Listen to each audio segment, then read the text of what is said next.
예수님께서 그곳을 떠나 티로 지역으로 가셨다. 그리고 어떤 집으로 들어가셨는데 아무에게도 알려지기를 원하지 않으셨으나 결국 숨어 계실 수가 없었다. 더러운 영이 들린 딸을 둔 어떤 부인이 곧바로 예수님의 소문을 듣고 와서 그분 발 앞에 엎드렸다. 그 부인은 이교도로서 시리아 피니키아 출신이었는데 자기 딸에게서 마귀를 쫓아내 주십사고 그분께 청하였다. 예수님께서는 그 여자에게 먼저 자녀들을 배불리 먹여야 한다.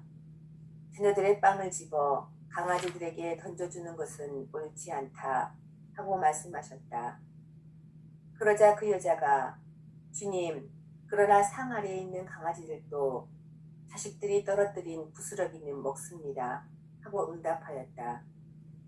이에 예수님께서 그 여자에게 말씀하셨다. 내가 그렇게 말하니 가 보아라. 마귀가 이미 내 딸에게서 나갔다.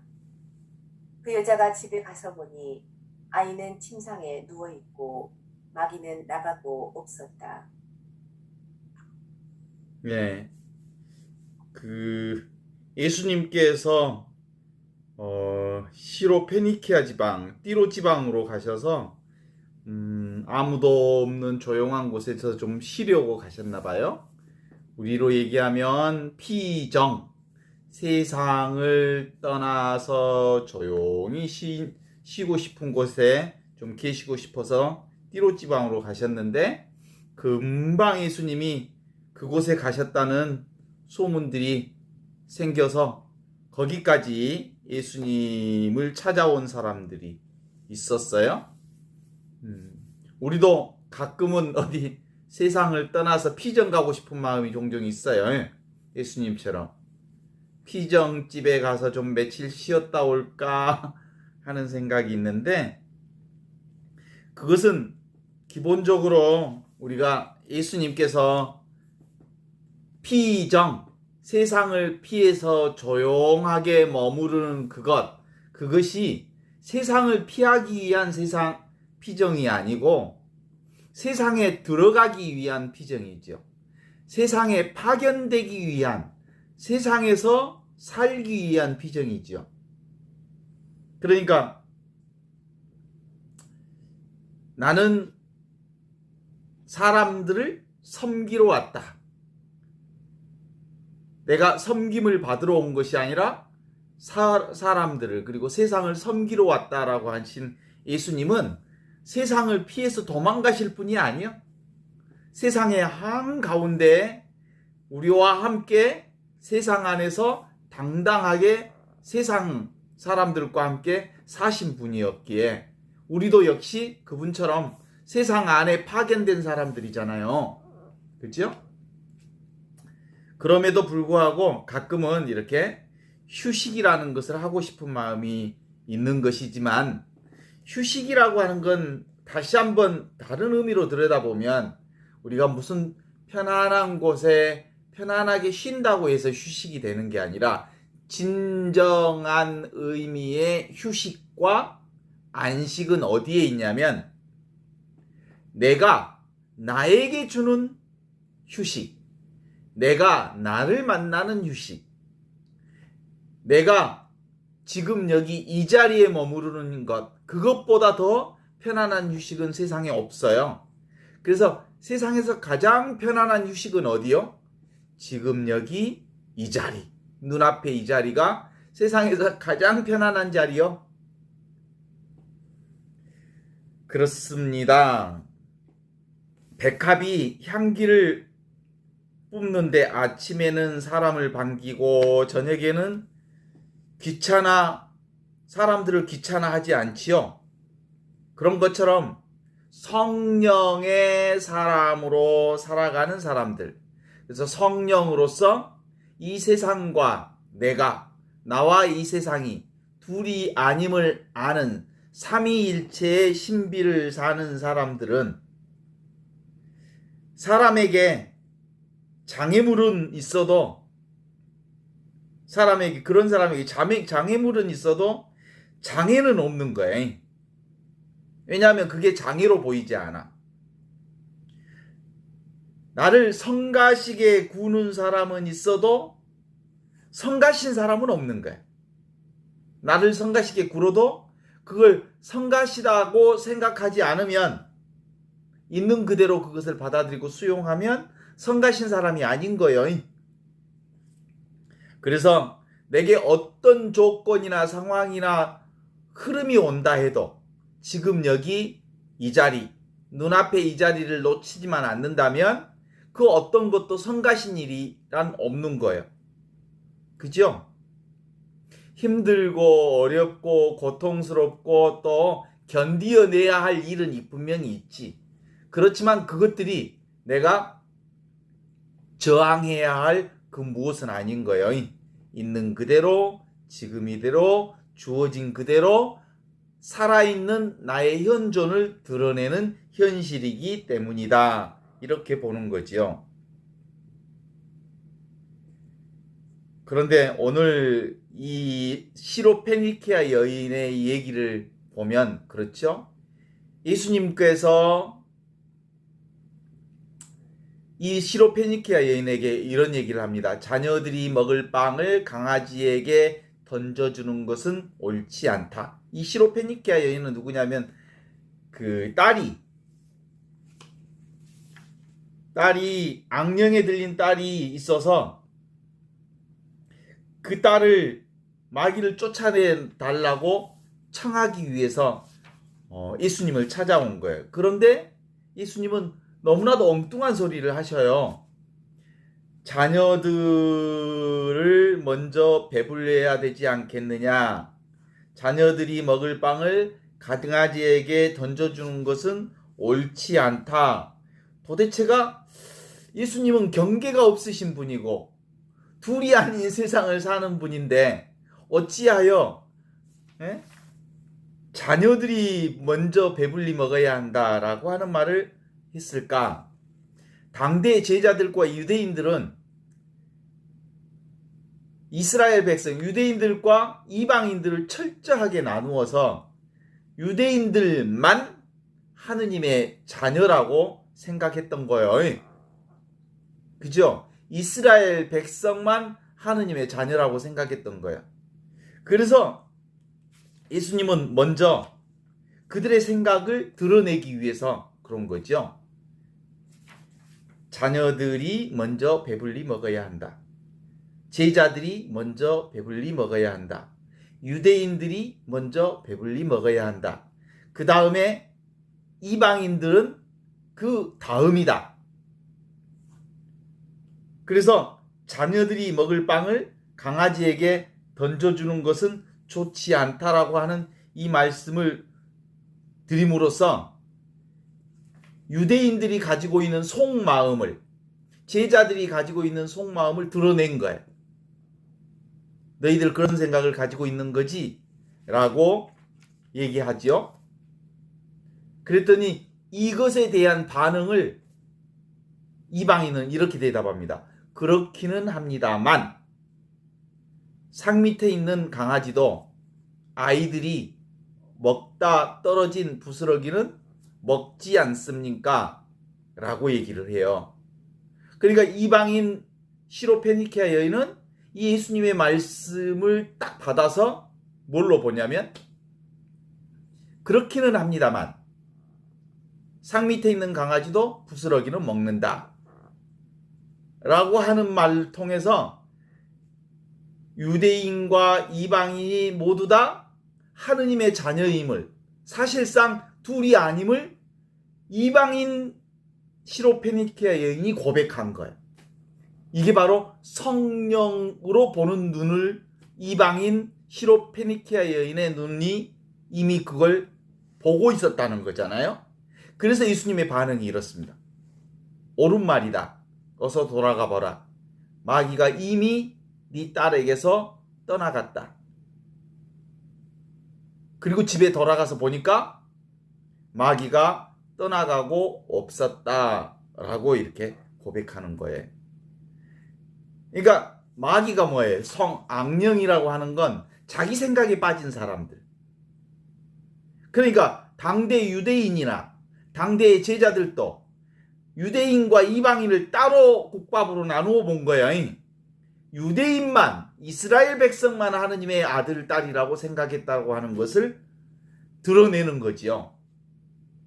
그래, 맞다. 너희들 생각대로 그러면, 제자들 생각대로 본다면, 유대인 생각대로 본다면, 이방인들에게 빵을 주는 건 바람직하지 않다.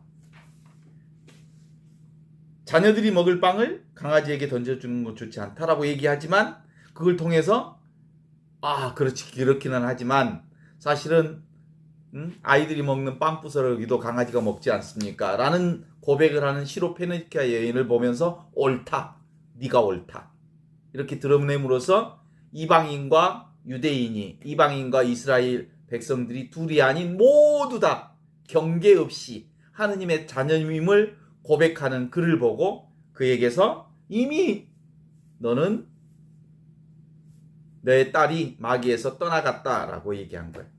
그 얘기는 무슨 뜻이겠어요?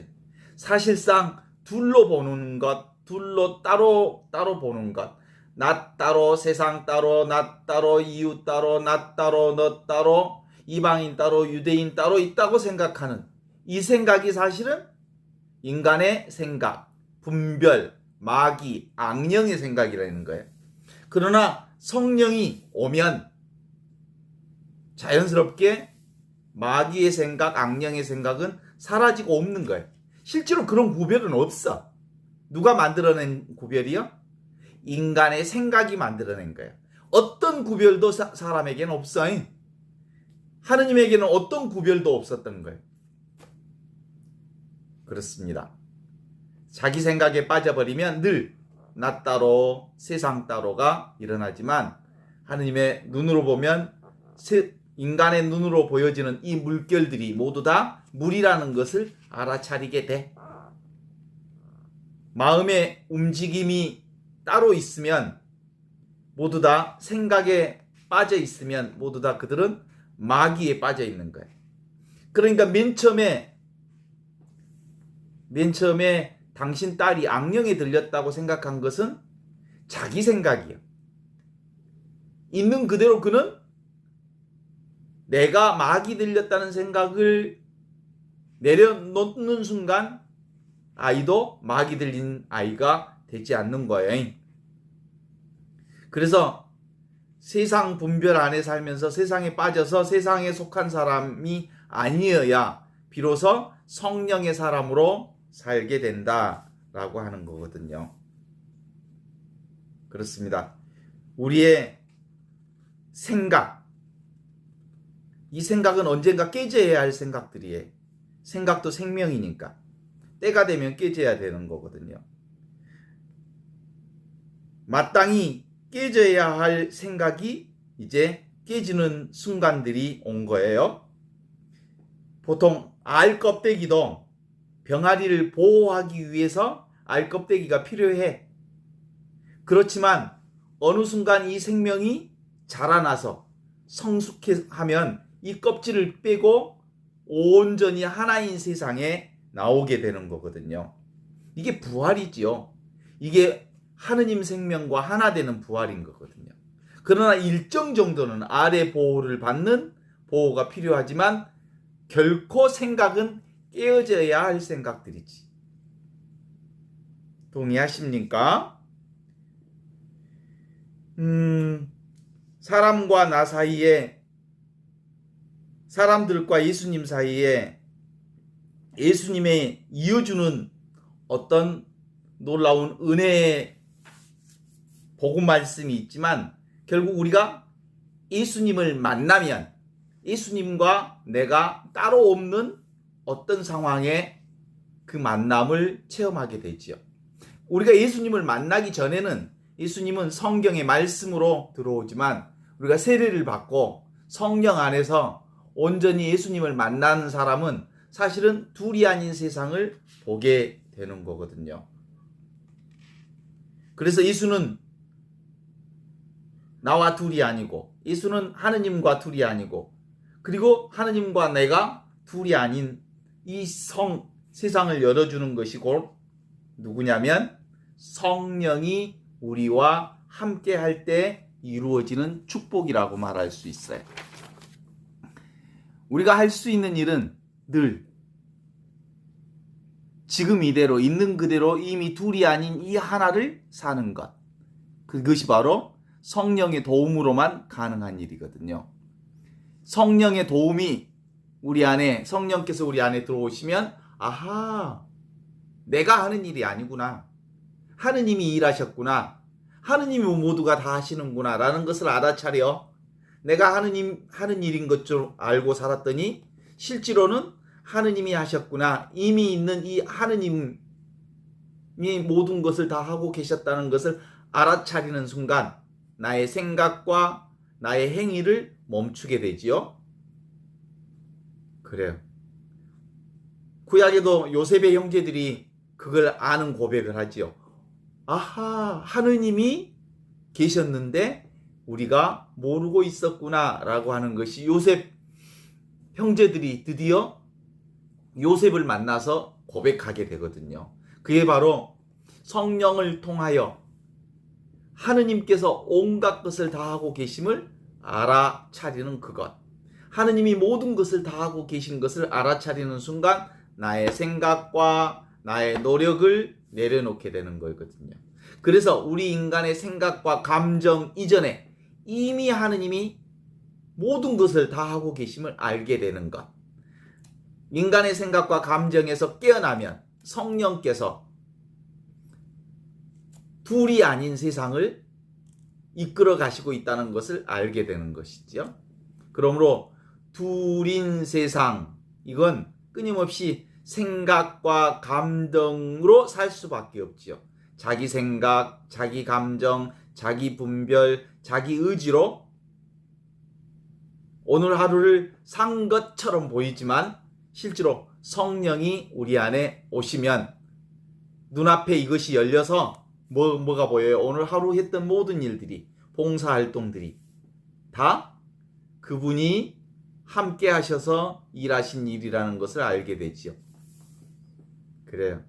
생각은 늘 일어났다 사라지는 것처럼 이방인과 유대인이 둘이고 서로 다르다라고 하는 생각은 어느 순간 예수를 통해서 이방인과 유대인이 하느님 안에 둘이 아니라는 성령의 가르침을 받게 된 거거든요.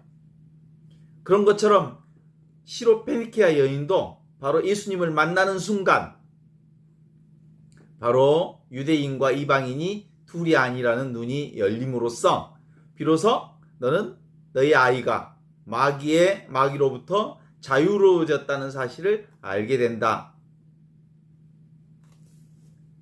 그래서 둘이 아닌 이것, 이 체험이 바로 성령 체험이요. 띠로 시로페니케아 여인은 바로 이 체험을 하신 사람입니다.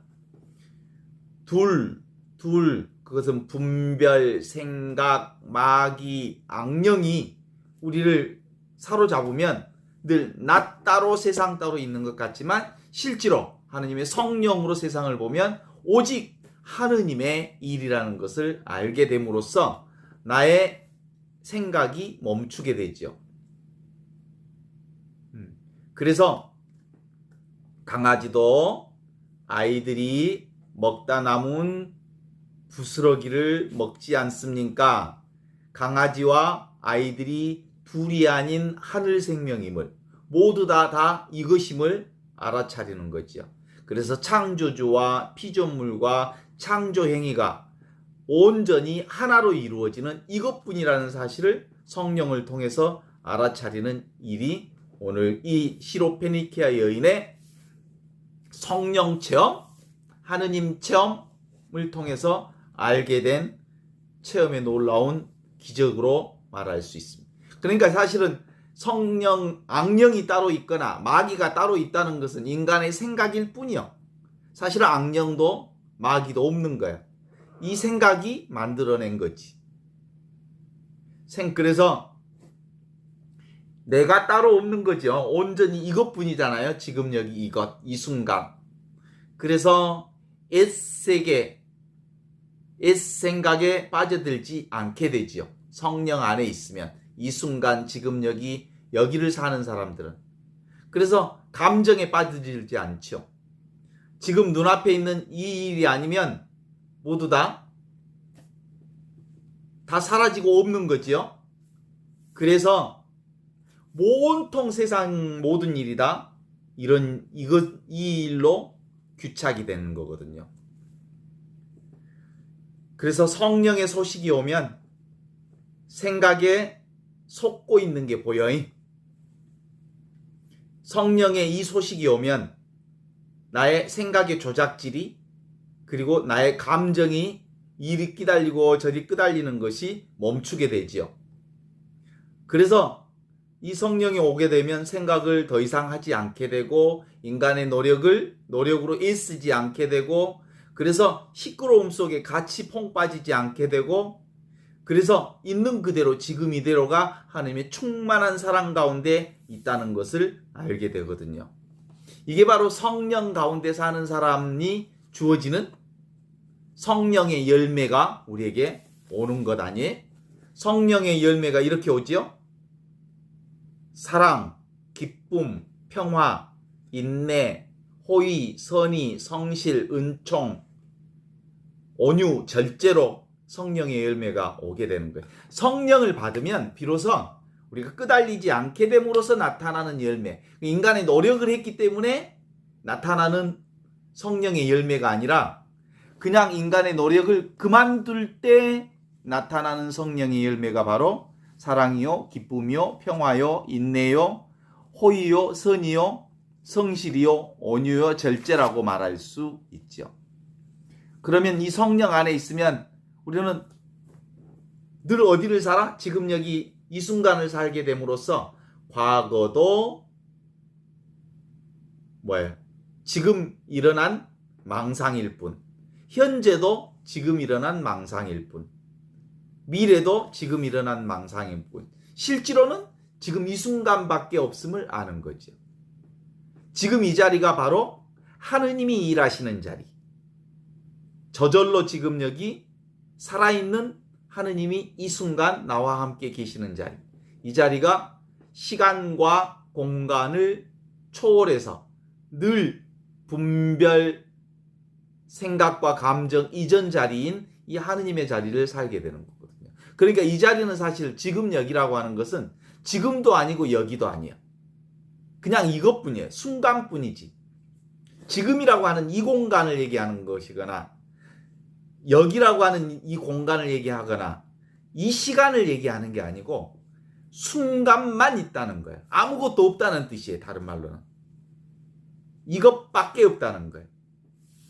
그래서 지금 여기는 지금 여기라고 할 것도 없는 이것, 살아있는 이것, 그래서 소리로 보면 소리 없는 이것, 그래서 침묵으로 늘 모든 소리를 다 듣고 있는 이것, 맛으로 보면 아무 맛도 없지만 온갖 맛을 다 보게 해주는 이것, 촉감으로 보면 아무 촉감도 없지만 모든 촉감을 다 경험하게 해주는 이것, 생각으로 보면 생각 이전의 단계에 있기 때문에 온갖 생각을 다 일어나게 해주는 이것, 감정으로 보면 감정이 없는 이것, 대상이 없는 이것이어서 온갖 대상을 다 경험하게 해주는 이것.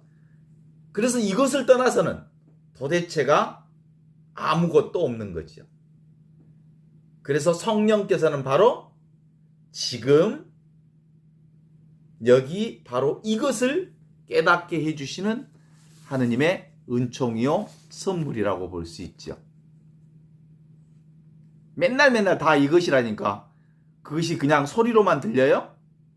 살아있는 현존 이것, 모든 상태, 우리 인간이 경험하는 모든 상태, 모든 말, 모든 감정, 모든 생각, 모든 경험, 모든 우리의 체험이다 이것, 그냥 이것. 이것은 생각할 게 없는 이것, 살아있는 생명으로서의 이것이. 그래서 이것이 내 안에서 분명해지면 이제 생각할 게 없잖아. 생각할 게 없으면 심각할 게 없잖아, 인생이. 생각할 게 없으니까 삶이 너무너무 단순해지잖아. 생각할 게 따로 없어서 삶 자체가 해맑아지고 이미 있는 이 진실로 살아서 늘 천진무구하게 살게 되고, 그래서 생각이 없어서 단순한 어린아이와 같은 삶이 우리 안에 이루어지게 되는 게 바로 지금 여기 이것 바로 살아있는 현존을 살 때 가능해지는 거죠. 그래서 이 현존을 사는 사람은 과거의 기억력이 점점 사라져요. 왜냐하면 과거는 내 기억이 만들어낸 거지. 과거의 기억을 자꾸 되새기지 않거든. 그냥 현존을 살 뿐이거든. 그래서 이 현존을 사는 사람은 기억력이 좀 떨어져요. 그래서 여기 생각 상태가 아닌 이것만 살고 있기에 마음이 점점점 가벼워지고 그래. 어떤 변화가 와도 그냥 이것이지. 생각도 아니고 감정도 아닌 인간의 천성, 그 자연스러운 그것이니까 자연스럽게, 너무나도 자연스럽고도 단순해지는 삶, 저절로 이루어지는 이 삶을 온전히 수용하고 받아들이는 나의 삶이 바로 이 현존임을 알게 되는 거거든요. 이 현존이야말로 놀라운 하느님의 선물이에요. 선물. 존재 자체가 온통 선물이라는 것을 알게 되는 거예요. 살아있음 자체가 온통 하느님의 이 은총이라는 걸 알게 되는 거지. 그래서 인간이 일부러 특별히 마음을 내서 움직일 필요가 없이 필요하면 움직여져. 그러면서 이미 있는 이것으로 살게 되죠. 생각을 많이 하면 귀신 소굴에 빠져서 마귀에 빠져. 그래서 악령에 빠지게 되는 거거든요. 그런데 그 악령이라고 하는 것은 이 생각이 만들어낸 조작질이지. 악령이라는 게 따로 있지 않아. 마귀라는 게 따로 있지 않아. 삼각 따라서 헤매고 돌아다니니까, 생각의 인연 따라서 헤매고 돌아다니니까 그것이 마귀처럼 어떤 것에 매여 있게 되는 거죠. 그죠? 맨날 돈만 생각하면 돈 귀신이 들어요. 그래서 온통 머릿속에 돈으로 가득 차 있어, 생각이. 아니, 죽을 때도 돈 한다니까. 죽는 순간까지도. 그래서 돈 귀신이 붙어가지고 떠날 때도 잘 못 떠난다고. 내 돈 꼼쳐놓은 것 때문에 눈을 제대로 못 갚는다고. 그것은 다 사실은 집착이죠, 집착. 그래서 우리 인생은 뭔만 있어? 지금 이것밖에 없어. 살아있는 이것. 이것밖에 없어서 이것만 안다면 지금 은총으로 사랑으로 우리와 함께 있는 이 임마누엘 하느님인 이것이 밝아지지 않으면 결국은 우리는 물질에 집착하게 되고요. 생각에 집착하게 되고요. 과거에 집착하게 되고요. 어떤 사람에 집착하게 되고요. 어떤 사건에 집착하게 되고요. 그래요. 그래서 집착한다는 게 뭐예요? 집착이 뭘 만들어내? 귀신을 만들어낸다. 귀신 붙어버린다니까. 돈에 집착하면 돈 귀신 붙고, 어떤 생각에 집착하면 그 생각 귀신이 붙어서 그 생각으로부터 질질 끌려다닌다니까요.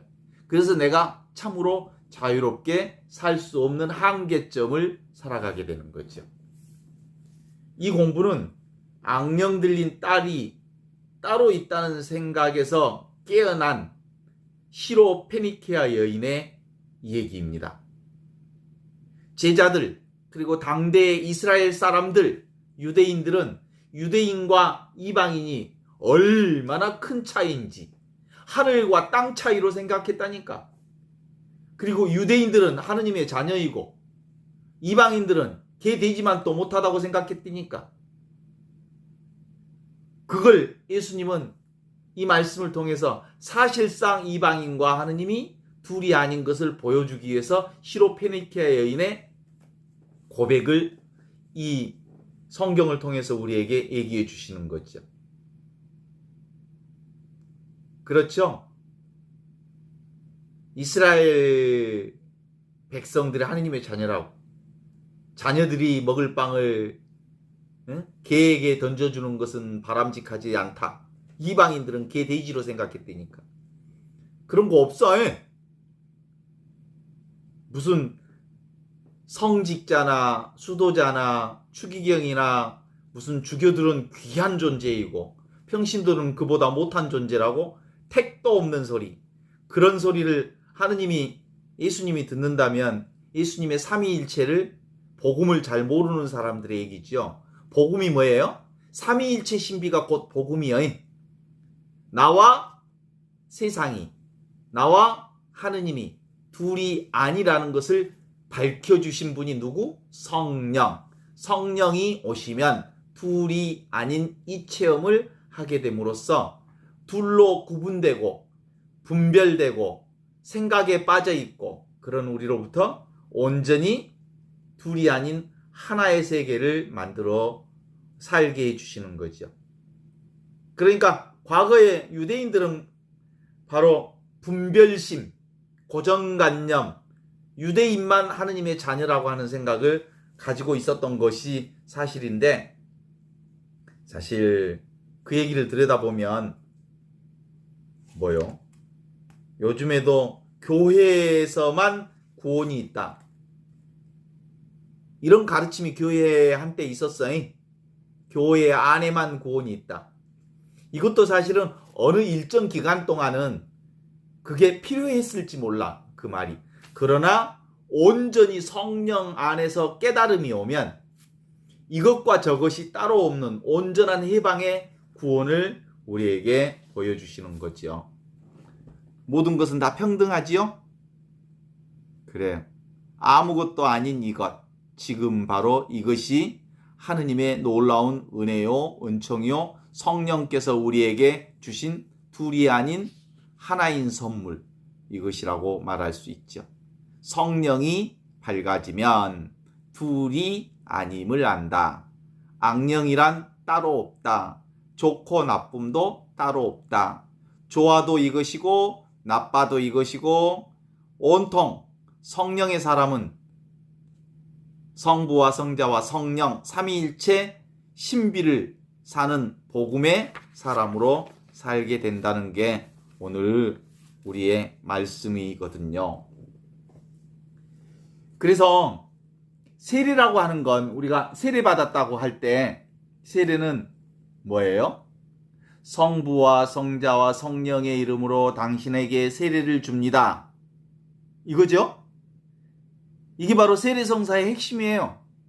삼위일체 신비를 받아들이는 거, 이게 세례인 거예요. 세례를 받았다 이 말은 둘이 아닌 하나인 세상, 성령의 세상, 성령께서 열어주신 세상을 믿는 거지요. 오순절 성령 강림날 회개하라. 그리고 세례를 받아라. 성령의 세례를 받아라. 이 말은 바로 둘이 아닌 하나의 세상을 믿고 받아들여라. 나 따로 세상 따로, 나 따로 하느님 따로, 그런 거 없다. 온전히 하느님과 나와 세상이 이 하나로 살고 있다라고 하는 거죠. 그래서 이렇게 얘기하죠. 너희는 가서 모든 민족들을 내 제자로 삼아 아버지와 아들과 성령의 이름으로 그들에게 세례를 베풀고 그들을 하느님의 자녀로 불러들이는 것은 바로 삼위일체 신비, 둘이 아닌 세상을 선포하는 세상인 거예요. 자, 동의하십니까? 물에 빠진 사람을 구하는 방법. 어떻게 물에 빠진 사람을 구할까? 물이라고 하는 건 세상에 빠진 사람. 물이라고 하는 이 세상에 빠진 사람을 구하는 방법이 뭐 있을까? 일단은 물이라고 하는 곳에, 물속에 빠진 사람을 어떻게 구할까? 거기서 허우적거릴 때 구한다고 옆에 딱 가면 같이 빠져서 죽어버려. 언제 구해? 그 사람이 물에서 물을 몽땅 먹고 더 이상 기력이 없을 때, 다 죽어갈 때, 살짝 옆에 옷만 잡고 끌어와도 다 끌려와. 그런 거예요. 그런 것처럼 세상에 빠진 사람도 그를 구하는 방법은 뭐예요? 세상에서 완전히 탈진해서 자기 의지와 자기 힘이 빠졌을 때 옆에서 구해줄 수 있어. 지금 그리스도의 복음도 지 생각이 이 세상에서 아주 잘 나가는 사람은 아무리 옆에서 구원 말씀을 전해도 지 잘난 맛에 살지, 세상에서 허우적거리면서 지 잘난 맛에 살지 절대로 이 하느님의 구원 세상에 끌려오지 않아이. 언제 끌려와? 다 죽었다 하고 손 들었을 때, 나 죽겠다, 나 못 살겠다, 내 힘으로는 못 살겠다 할 때 옆에서 살짝 건드려주면 아, 이것밖에 없구나. 지금 여기 이 순간 하느님 그분밖에 없구나라는 것을 알게 되지요. 그렇습니다.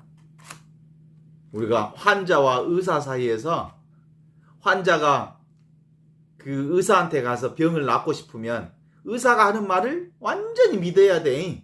의사가 하라는 대로 해. 근데 환자가 되고 지 잘났다고 아니요 나 이렇게 할 거예요 저렇게 할 거예요 그래갖고 의사 말을 안 들으면 의사가 너가 네 맘대로 해라 안 고쳐줘. 그쵸? 그런 것과 비슷한 거예요. 성령을 따르는 방법, 삼위일체 신비를 사는 방법, 그건 뭐예요? 내 힘 빼기. 내 힘으로는 못 살겠어.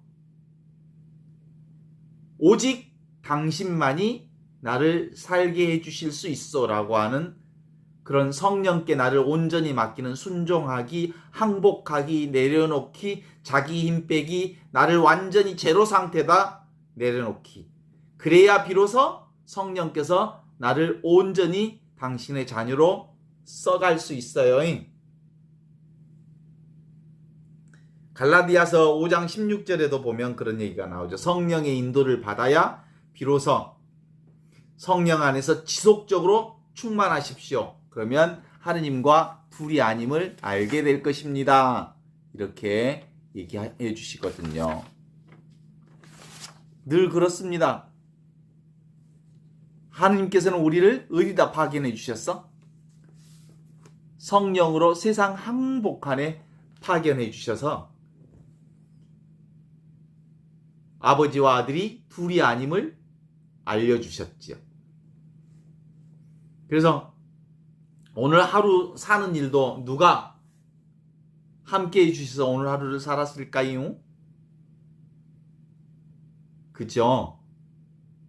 나에게 힘을 주시는 분 안에서 나는 모든 일을 할 수 있습니다. 필립비서 4장 13절 기억나시죠? 나에게 힘을 주시는 분이 누구야? 성령이시잖아.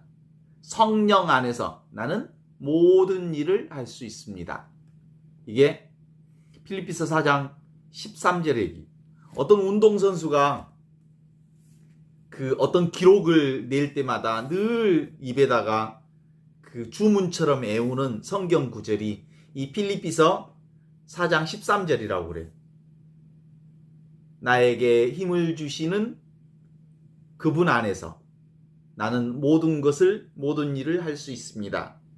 그래서 달리기를 시작할 때도 수십 번 나에게 힘을 주시는 그분 안에서 나는 모든 일을 할 수 있습니다라는 이 성경 구절을 여러 번 애우고 또 애우고 애운 다음에 출발하면 아주 기록이 좋아진대요. 왜냐하면 자기 힘으로 달리지 않고 주님의 힘으로 성령의 힘으로 달린다는 믿음으로 달렸기에 그는 인간의 기록을 뛰어넘는 놀라운 기록을 맞게 된다는 거예요. 지금 우리가 무슨 시대에 살고 있을까요? 성령의 시대. 성령의 시대에 살고 있어요. 성령의 시대를 사는 사람만이 비로소 삼위일체 신비, 둘이 아님을 아는 이 신비를 살게 되는 거예요.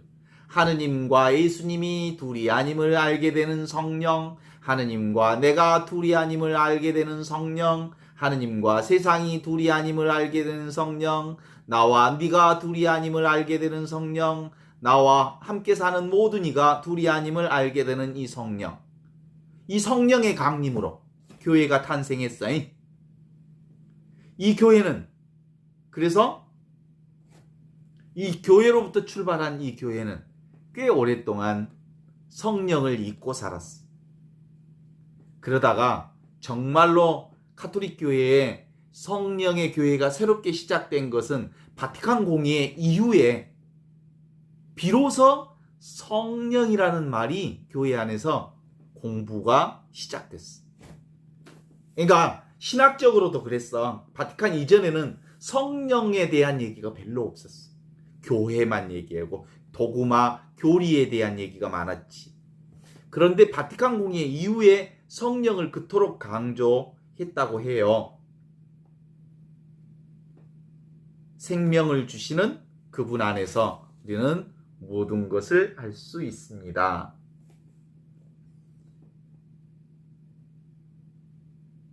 그죠? 성령께서 오시면 그분 안에서 모든 것이 하나임을, 온전히 하느님과 둘이 아닌 것을 알게 되는 이 눈이 열려서 현존을 살게 돼. 살아있음, 지금 여기 이것이 전부임을 알게 되는 이 은총의 삶이 그렇게 열리는 겁니다.